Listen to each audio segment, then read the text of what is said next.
자, 이 시간 우리가 함께 보는 것은 하나님의 말씀의 기록, 성경에 관한 겁니다. 오늘은 21페이지인데 거기 8번 처음 그 영감받은 기록이 어떻게 우리 시대까지 보존됩니까? 그 부분을 하겠습니다. 자, 분명히 신학자들도 뭐라고 말하냐면 원본은 하나님께서 정확하게 주셨다 그렇게 말해요. 근데 지금 문제는 뭐냐면 원본을 구할 수 없다는 거죠. 사본이 있고 역본이 있어서 지금은 사람들이 어떤 성경 기록을 씁니까? 역본을 쓰고 있어요. 역본이라는 게 원본하고 사본은 같은 언어라고 그랬죠? 히브리어 또는 헬라어, 그 다음에 아람어, 뭐 이런 걸로 처음에 성경이 써졌어요. 이 성경을 그대로 복사한 게 사본이라고 그랬잖아요. 그런데 정말 우리가 성경을 읽으려면 이런 언어들을 공부해야 하느냐는 거죠. 그러면 얼마나 어렵겠어요. 얼마나 시간이 걸리고. 그래서 하나님께서는 지금 이 시절에는요, 각 지역의 언어로, 영어가 가장 대표적이겠죠? 독일어, 혹은 뭐 라틴어, 시리아어, 이런 다양한 언어로 성경을 대할 수 있게 지금도 하나님께서 일하신다는 거죠. 자, 그 원본이 현재 우리 가운데 없는 상태에서 하나님께서는 자신의 말씀을 보존해서 비록 원본은 없지만 우리가 하나님 말씀을 알 수 있도록, 그리고 하나님의 뜻이 무엇인지 깨달을 수 있도록 신뢰할 만한 기록을 주신다는 거예요. 22페이지 보세요. 거기 보면 이사야서 40장 8절, 우리 다 같이 한번 읽어볼까요? 같은 목소리로 시작. 푸른 마르고 꽃은 시드나 우리 하나님의 말씀은 영원토록 서리라 하라. 아멘. 하나님의 말씀은 영원토록 선다 그렇게 돼 있어요. 그러니까 사람은 태어나고 죽고 풀은 또 피었다 시들고 이렇게 하지만 하나님 말씀은 영원토록 선다 그렇게 돼 있어요. 그러니까 이게 뭘 얘기합니까? 처음에 원본이 주어진 시절뿐만 아니라 이 역본으로 신앙생활할 수밖에 없는 지금 이 시절에도 하나님 말씀은 변함없이 우리에게 올 수 있다는 거죠. 그래서 그 다음 시편 119편 89절 다 같이 읽겠습니다. 시작. 오 주여 주의 말씀은 영원히 하늘에 정착되어 싸우며. 자, 지난번에 설명드린 것처럼 여기 정착되다라는 말은 그 이리저리 떠돌아다니는 걸 얘기하는 게 아니라 한 곳에 고정이 되는 거, 박히는 걸 의미해요. 그래서 하나님 말씀은 이미 여기 보면 영원히 하늘에 정착되어 있다 그렇게 말하고 있어요. 그래서 하나님 말씀은 이렇게 시대에 따라서 바뀌고 이렇게 하는 게 아니라는 거죠. 자, 그 다음에 그 마태복음 24장 35절도 한번 읽어보죠. 마태복음 24장 35절 시작. 하늘과 땅은 없어지겠으나 내 말들은 없어지지 아니하리라 그랬어요. 그래서 하나님의 말씀이 없어지지 않는다 이렇게 지금 말하고 있습니다. 그래서 우리가 알아야 될 건 뭐냐면 원본이 하나님의 영감으로 기록되었다면 사본들 역시 성령님에 의해서 보존되어 가지고 마지막 시절을 살고 있는 저희들에게도 하나님의 말씀은 훼손됨 없이 정확하게 우리가 주님께 구한다면 그 말씀을 찾을 수 있다는 것이죠. 자, 여러분이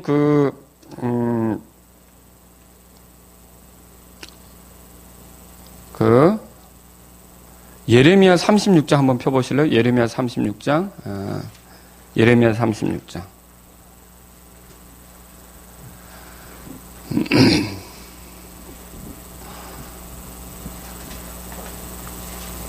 우리가 디모데후서 3장 15절 읽을 때 내가 어려서부터 성경 기록을 알았나니라고 바울이 디모데에게 얘기하는 거 있잖아요. 그때 그러면 디모데가 어려서부터 읽은 성경 기록은 뭘 얘기할까요? 원본을 얘기할까요? 사본을 얘기할까요? 그거는 어려서부터 디모데가 성경을 읽었을 때 이때 이 성경은요 원본이 아니에요. 오래전에 써진 것들, 구약 예를 들어 모세오경 같은 거라면 벌써 사본으로 필사되어서 그 사본을 읽은 거라고 할 수가 있는 거죠. 이런 것들이에요. 그 다음에 여러분 베리아 사람들은 날마다 성경이 그러한가요? 상고했다 그랬어요. 그때는 신약 성경이 아니고요. 구약 성경을 얘기하는 건데 왜냐하면 베리아 사람들이 복음을 받고 교회를 이룰 당시에는 신약 성경이 완전히 완성되지 않았거든요. 그러면 그들이 읽었던 성경은 원본이냐 사본이냐 할 때 그 원본이 아니라 사본에 해당한다고 할 수 있는 거죠. 특히 베레아라는 지역은 이방 지역인데 이런 경우는 어떻게 보면 그리스 사람들이 많이 있기 때문에 그리스 말로 번역된 것일 수도 있고요. 그래서 이게 우리가 꼭 원본만 하나님의 말씀으로 완전하다, 신뢰할 만하다 그렇게 말할 수는 없다는 것이죠. 자, 예레미야 36장에 펴보시면 1절에 유다 왕 요시야 아들 여호야김의 제4년에 주로부터 이 말씀이 예레미야에게 임하니라 그랬어요. 그래서 2절에 너는 두루마리 책을 가져다가 내가 내게 말하던 날로부터 요시야 시대로부터 이날까지 이스라엘과 유다와 모든 민족을 향하여 내가 내게 이른 모든 말을 그 안에 기록하라 그랬어요. 그래서 예레미야가 이것을 이제 바룩을 통해 이렇게 이제 기록하게 됩니다. 여기 보면 4절에 보세요. 이에 예레미야가 네리야 아들 바룩을 부르매 바룩이 주께서 예레미야에게 말씀하신 그분의 모든 말씀을 그의 입에서 받아 두루마리 책에 기록했다. 그렇게 했죠. 그리고 나중에 이 기록이 누구의 손에 들어가냐면요. 그 왕궁에서 일하는 사람들 11절에 보면 왕궁에서 일하는 사람들의 손에 들어가고요. 20절에 보세요. 그들이 그 두루마리를 서기관 엘리사마의 방에 두고 뜰로 들어가 왕에게 가서 모든 말을 왕의 귀에 고하니 왕이 결국 이 두루마리 예레미야를 통해 주어진 하나님 말씀에 대해서 알게 됐어요. 그래서 그걸 가져다가 어떻게 하냐면 21절에 보면 이에 왕이 여우디를 보내어 그 두루마리를 가져오게 하며 여우디가 서기관 엘리사마의 방에서 그 두루마리를 가져다가 왕과 왕 곁에 서 있던 모든 통치자들의 귀에 그것들을 낭독하니라 그랬어요. 그러면 예레미야가 바룩을 통해서 기록한 그 하나님 말씀을 왕의 귀에 들려줬다는 얘기인데 이때 22절에 왕이 어떻게 하는지 보세요. 이제 왕은 9월에 겨울 집에 앉아 있고 왕 앞에는 불타는 화로에 불이 있더라 그랬어요. 여우디가 선호 쪽을 낭독했을 때 그가 펜칼로 그것을 찢어 화로 위에 불에 던져서 마침내 그 두루마리 전부를 화로 위에 불에서 소멸시켰더라. 이게 뭐죠? 이 왕이 하나님 말씀을 읽었는데 그거를 펜칼로 우리 그게 이제 편지나 종이를 자르는 데 쓰는 그런 칼이에요. 그걸 가져다가 뜯어서 읽는 족족 불타는 화로에 던진 거예요. 그럼 그거 다 탄 거죠. 하나님 말씀을 다 태워버린 거예요. 그러면 이렇게 볼 때 이게 하나님 말씀이 사라져버렸네. 근데 27절, 28절 보세요. 왕이 그 두루마리 곧 바룩이 예레미야 입에서 받아 기록한 말씀들을 태운 뒤에 없어진 거 아닙니까? 그때 주의 말씀이 예레미야에게 임하니라 이르시되 너는 다시 다른 두루마리를 가져다가 유다 왕 여호야김이 태운 첫 두루마리에 있던 이전의 모든 말을 거기에 기록하고 그러면 왕이 그것을 태웠어도 하나님께서 예레미야에게 다시 똑같이 기록하게 할 수 있다는 거 아닙니까? 그래서 다시 태워 없어진 것을 똑같이 기록하게 하는 거예요. 그러면 이게 보세요. 분명히 그때 먼저 썼던 것이 태워 없어졌는데 그걸로 해서 이제 하나님 말씀이 없어졌나 보다 하는 게 아니라 이게 하나님의 말씀이 영원히 하늘에 정착되어 있기 때문에 거기에 영원히 있는 말씀을 그대로 다시 한번 받아서 적게 할 수가 있었던 거죠. 하나님 말씀의 보존은 하나님께서 하시는 거예요. 그래서 어떻게 합니까? 32절에 이에 예레미야가 다른 두루마리를 가져다가 네리야 아들 서기관 바룩에게 주니 그가 유다 왕 여호야김이 불에 태운 그 책의 모든 말씀을 그걸 어떻게 기억해내요? 근데요, 이게 누가 하는 일이에요? 사람이 하는 거라면 기억 못 하겠죠. 근데 하나님께서 하시는 일이잖아요. 그 책의 모든 말씀을 예레미야 입에서 받아 그 안에 기록하고, 이거 보세요. 다시 그 말을, 제가 지금 32절을 읽었는데, 그 말을 그대로 다시 똑같이 기록하게 한 거예요. 그러니까 말씀 보존은 누가 하시는 겁니까? 하나님께서 하시는 거예요. 그 다음에 그것들 외에 그와 같은 말씀들을, 보세요. 이렇게 강팍하게 구니까 더 심판에 관한 말씀 이런 것들을 더 덧붙일 수 있겠죠. 그렇게 해서 하나님께서 자신의 말씀이 불을 타 없어졌는데도 불구하고 그것을 다시 읽을 수 있도록 다시 그것을 기록하게 하셨던 것은 하나님께서 말씀을 보존하신다는 걸 보여준다는 거죠. 아시겠죠? 자, 그러면 보세요. 하나님께서는 이 성경 기록을 이제 어떻게 보존해 오셨는지 보죠. 구약 성경은 서기관들을 통해서 보존해 오셨어요. 이건 매우 신중하게 이렇게 이제 보존해 온 것이죠. 그 다음에 신약 성경은요, 초기에 그리스도인이라고 소리를 들었던 교회가 있어요. 누구죠? 어디 사람들이죠? 안디옥 교회 사람들이에요. 안디옥 교회 사람들. 이 안디옥 교회를 통해 보존해 올 수 있었는데요. 신약 성경이 기록될 당시에 소아시아 지방에는요, 그러니까 저기 그냥 대충 이렇게 그려볼게요. 제가 뭘 그렸냐면요. 여기 아프리카고요. 이게 이제 스페인, 이탈리아 반도, 그리스, 발칸 반도, 터키 반도 이렇게 있잖아요. 이 지중해 연안을 다 어디가 지배하고 있냐면 로마가 지배하고 있어요. 로마가. 이게 지중해예요. 바다. 이 예루살렘은 이제 여기 있겠죠. 사해 바다 있고 갈릴리 바다. 예루살렘은 한 이쯤에 있을 겁니다. 여기가 유대 땅입니다.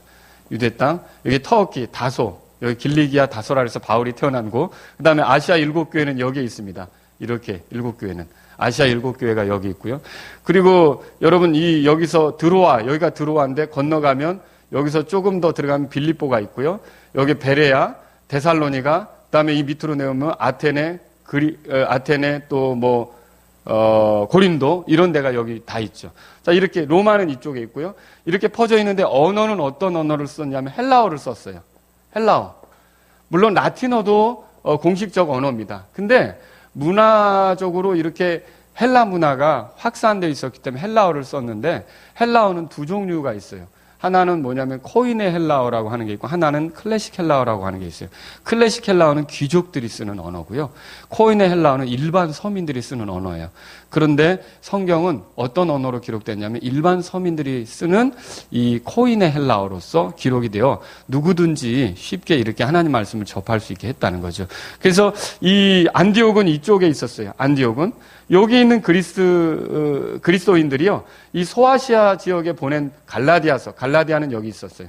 갈라디아서, 에베소서, 빌립보서, 이런 거 있죠. 골로새서, 그 다음에 데살로니가 전서, 고린도 전서, 이런 편지들, 여기에 보내진 편지들이 있잖아요.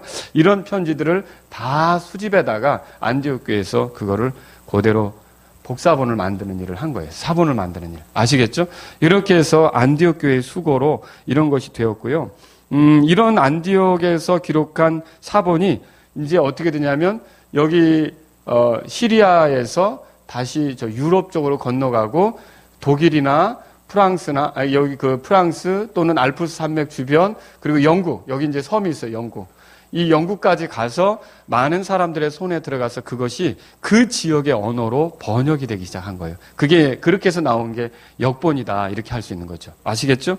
자, 거기 22페이지 보면 이렇게 해서 그 안디옥 교회 계열에서 다룬 그런 사본들 그리고 또 그 사본에서 초기에 번역된 그런 성경들, 이런 것들이 소개되고 있어요.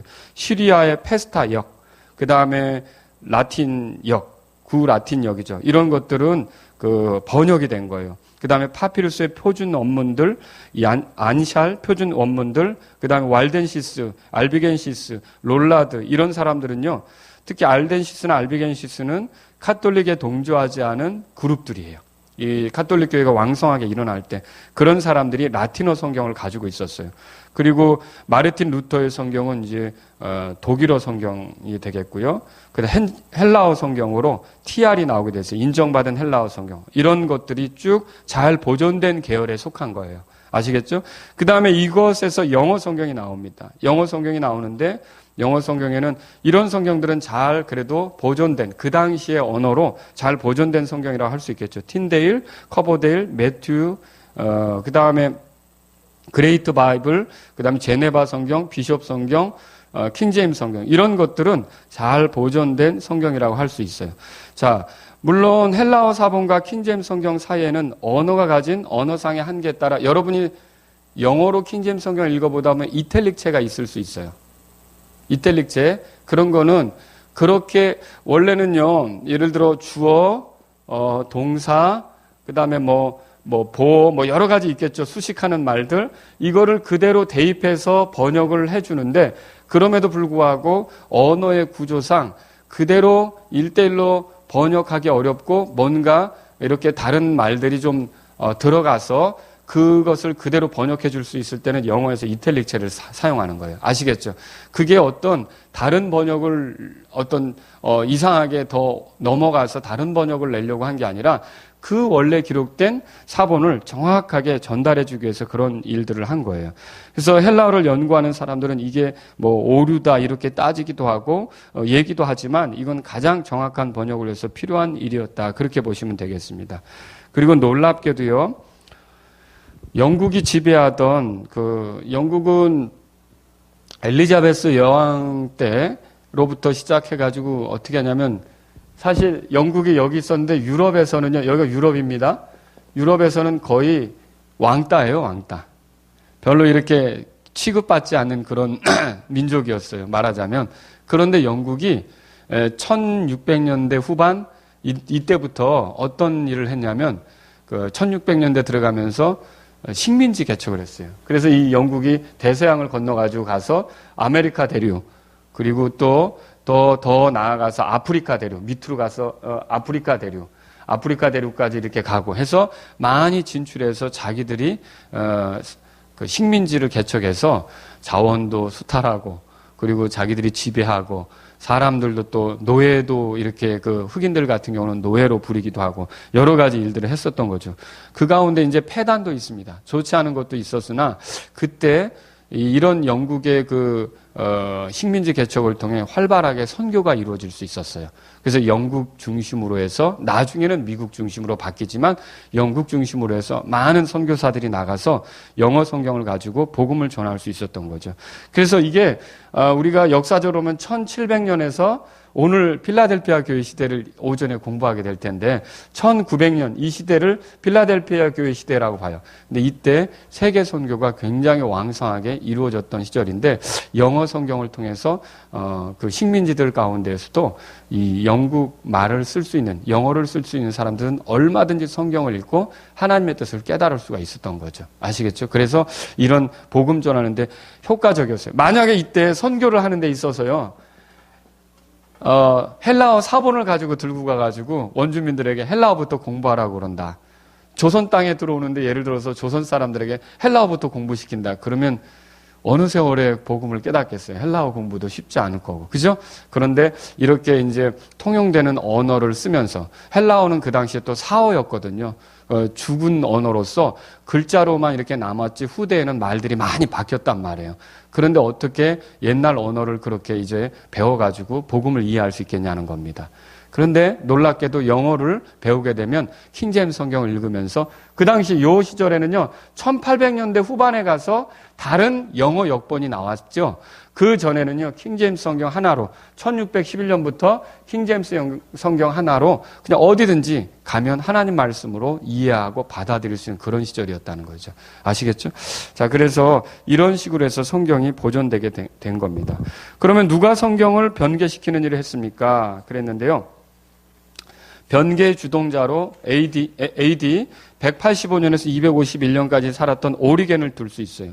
이 오리겐은요, 알렉산드리아 학파로 알렉산드리아라고 하는 아프리카 여기에 알렉산더 대왕이 세운 지금의 이제 카이로에 해당하는데 알렉산드리아라고 하는 도시가 있습니다. 여기에서 많은 학자들이 모여서 이 당시 로마 제국의 3대 도시하면 로마하고 안디옥하고 알렉산드리아가 되는데요. 이렇게 이 알렉산드리아 모여서 연구하던 학자들이 성경도 가져다가 그들이 이렇게 이제 사본을 만들면서 정리하게 됐어요. 근데 이 안디옥에 있는 사람들은 그리스도인들이죠. 신앙을 가지고 있는 사람들이라면 알렉산드리아에 있는 사람들은 학자적으로 접근을 한 거예요. 그러다 보니까 그들이 성경을 필수하는 과정에서 이해가 되지 않거나 자기들의 생각에 맞지 않는다고 할 때는 조금씩 손을 보기 시작한 거죠. 그게 바로 변개의 시작이 되는 거예요. 아시겠죠? 자, 그래서 이 오리겐 같은 사람은 에비온파라고 해서 유니테리안 같은 부류인데 유니테리안은 뭐냐면요. 예수님을 좋게는 생각해요. 근데 예수님을 구원자로 생각하는 게 아니라 인류의 스승 정도로 생각하는 거예요. 좋은 일을 한 본보기 정도로 생각하는 거죠. 그러니까 예수님을 그런 식으로 생각하니까 예수님을 하나님으로 얘기하는 그런 것을 볼 때는 좀 답답하겠죠. 오늘도 잠깐 성경책을 나눠서 봐야겠습니다. 한번 보세요. 예. 여기도 하나 보시고요. 아이고, 예. 여기도 형제님. 자, 오늘 잠깐 볼 성경은 디모데 전서 3장 보겠습니다. 디모데 전서 3장. 디모데 전서 3장. 한번 찾아보세요. 디모데 전서 3장. 16절, 16절인데 우리 흠정혁하고 비교해 볼게요. 16절 한번 읽어보세요. 경건의 비밀은 정말 놀랍습니다. 이것을 부정할 사람은 아무도 없습니다. 그리스도는 육신으로 나타나셔서 영으로는 의롭다는 것이 입증되셨습니다. 여기는 그리스도가 육신으로 나타났다고 그랬네. 또 있어요. 그리고 천사들에게 보이셨고 모든 민족에게 전파되셨으며 온 세상 사람들의 믿음의 대상이 되셨고 영광 중에 하늘로 올라가셨습니다. 네, 거기 끝이죠. 네, 끝이죠. 네, 하늘로 올라갔다. 그 다음에 여기는 찾으셨나요? 한번 읽어보세요. 이 경건의 비밀은 참으로 위대합니다. 그는 육신으로 나타나시고 성령으로 의로움을 인정받으셨습니다. 자, 여기서는 그는 육신으로 나타나시고 그렇게 돼 있어요. 천사들에게 보이시고 만국에 전파되셨습니다. 세상이 그를 믿었고 그는 영광 가운데서 들려 올라가셨습니다. 영광 가운데 들려 올라갔다 그렇게 되고 개역 성경 보겠습니다. 또 읽어보세요. 크도다 경건의 비밀이여 그렇지 않다 하느니 없도다. 그는 육신으로 나타난 바 되시고 영으로 의롭다 하심을 입으시고 여기도 그는 육신으로 나타나셨다 그렇게 돼 있어요. 네, 천사들에게 보이시고 만국에서 전파되시고 세상에서 믿음 바 되시고 영광 가운데 올리우셨습니다. 예, 그래서 영광 가운데 올리우셨다고 돼 있죠. 그러면 흠정역 피신 분 계세요? 흠정역 성경. 자, 흠정역 가지고 계시죠? 한번 읽어보시죠. 16절에 네. 논쟁의 여지가 없이 하나님의 성품의 신비는 위대하도다. 하나님께서 육체 안에 나타나시고 예, 여기 지금 굉장히 중요한 게 있어요. 아까 무슨 차이가 있었죠? 다른 것들은 여기는 그리스도라고 나왔고, 그죠? 다른 것들은 어떻게 돼 있죠? 그는 육체가 되셨다 그렇게 돼 있죠. 근데 지금 읽은 성경에는 어떻게 돼 있어요? 하나님께서 육체가 되셨다고 돼 있어요. 그죠? 그러면 예수님의 정체가 뭐예요? 하나님의 육체가 되신 분이에요. 그냥 저도 제가 육체가 됐다고 스스로 얘기할 수 있겠죠. 그는 육체가 됐다. 사람에 대해서 그렇게 말할 수 있잖아요. 근데 이 킹제임스 성경은 뭘 얘기하냐면 하나님께서 육체가 되셨다. 그렇게 얘기하는 거예요. 그럼 예수님의 정체가 뭐냐? 그분은 그냥 단지 사람이 아니라 하나님이시다. 이 얘기를 하는 거죠. 아시겠죠? 마저 읽어보시죠. 성령 안에서 의롭게 되시고 천사들에게 보이시고 이방인들에게 선포되시고 세상에서 믿기시고 영광 속으로 올려져서 영접을 받으셨느니라. 예, 그리고 마지막에 영광 속으로 올려져서 영접을 받으셨다. 받아들여 주셨다. 이렇게까지 얘기하고 있어요. 그냥 단지 올라갔다고 얘기하지 않고. 그죠?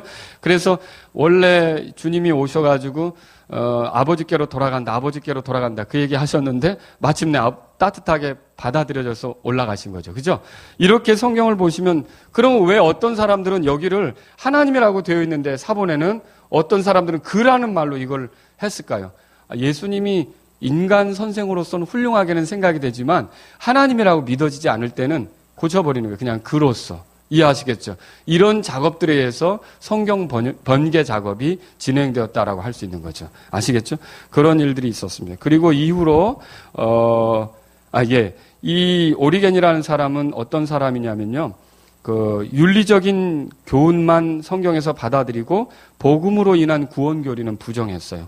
그리고요, 또 유아 세례, 모든 사람이 구원을 받게 된다는 우주적 구원, 그러니까 따로 구원받을 필요가 없죠. 결과적으로 이렇게 구원받는다. 이런 것들을 생각했고요. 그래서 우리랑 맞지 않는 신앙들을 많이 가지고 있었고, 육체의 부활도 그리스도의 재림도 믿지 않았어요.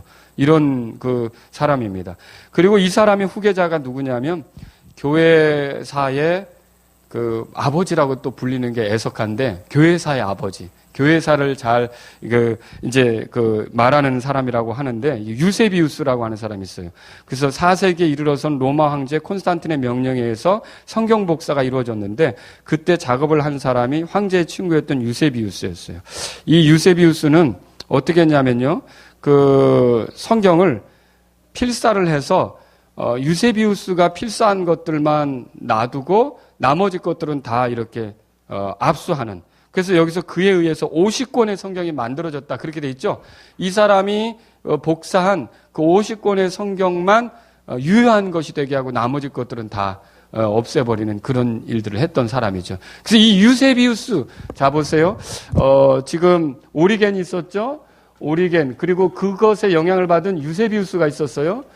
그리고 이 사람의 영향을 받은 사람이 또 누구냐면 제롬이라는 사람이 나와요. 그래서 다음 단계로 제롬이라는 사람이 라틴 벌게이트라고 하는 것을 이제 세상에 소개하게 됐는데, 오리겐과 유세비우스의 영향을 받은 이 사람은 라틴어로 된 성경을 만들었어요.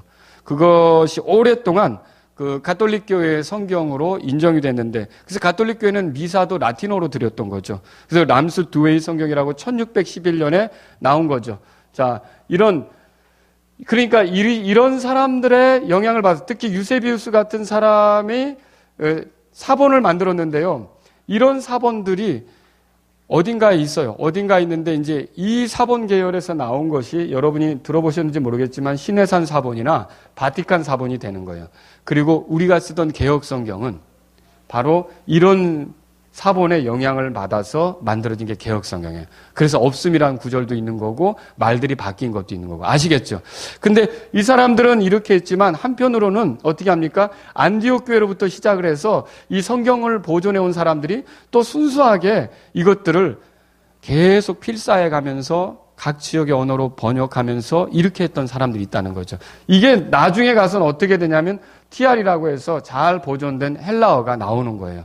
이 헬라어와 같은 맥에서, 이 잘 보존된 헬라어와 같은 맥에서 번역된 게 아까 소개한 영어 성경들이에요. 그 영어 성경들. 그 중에 하나가 이제 킹제임스 성경이 되고요.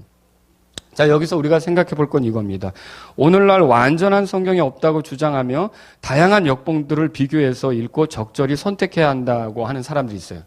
무슨 말이냐면 성경은 완전한 게 없어. 우리가 다 읽어봐야 돼. 성경 종류가 굉장히 많아요. 한글로 된 것만 해도 벌써 10종이 훨씬 넘어가는데 15종이 넘어가는데요. 이렇게 그 성경들을 다 갖다 놓고 비교해서 봐야 된다는 거죠.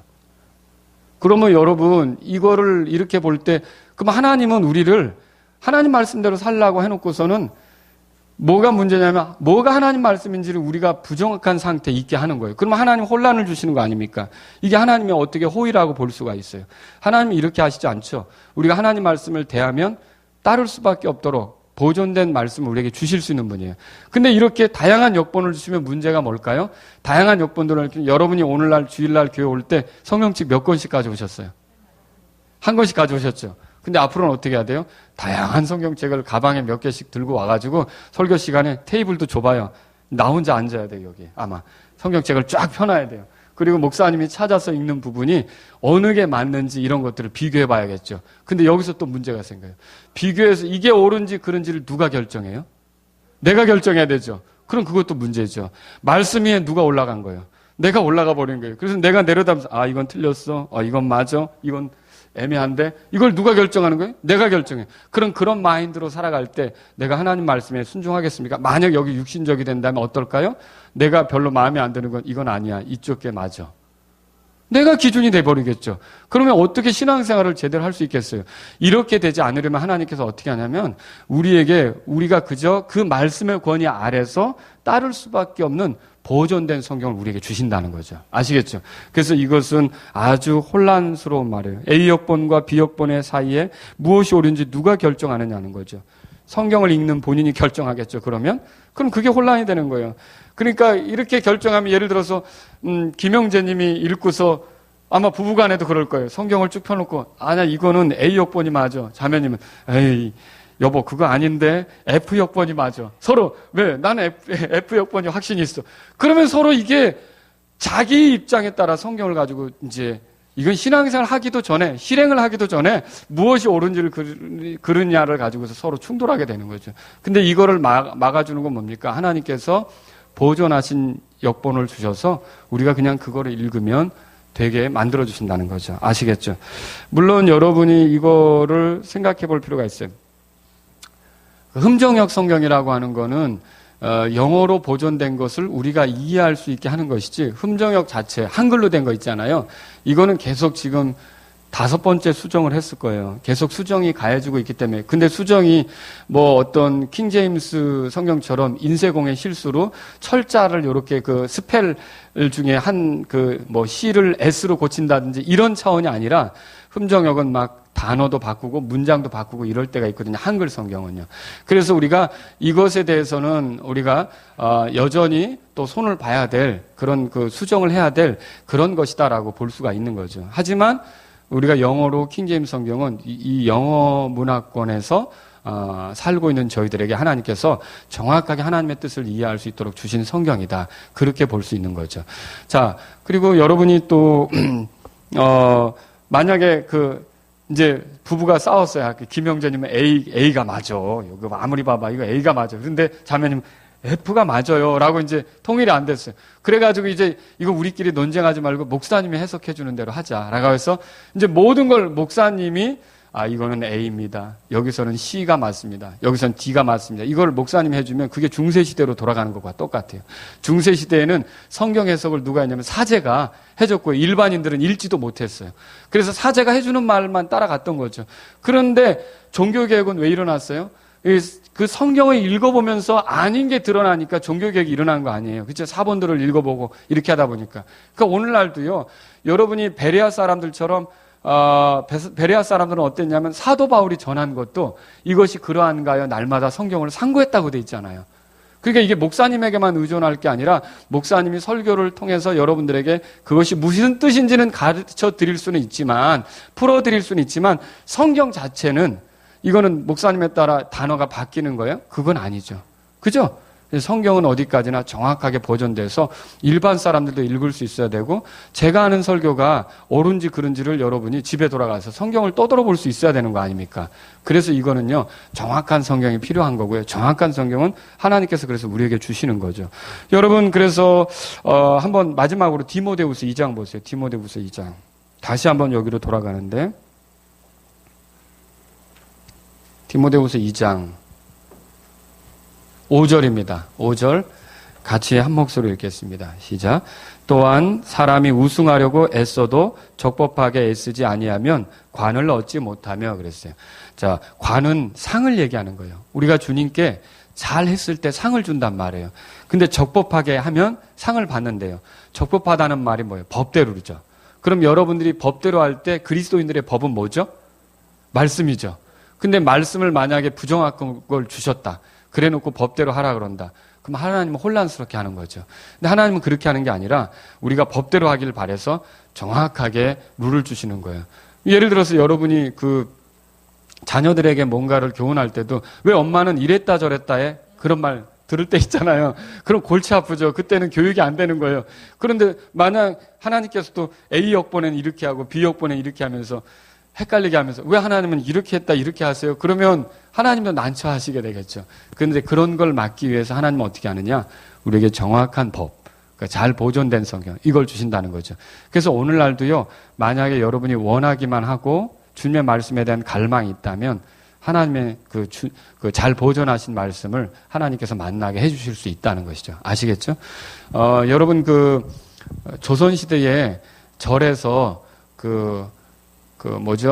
석가모니 그림 같은 거 이렇게 그리는 화가가 있어요.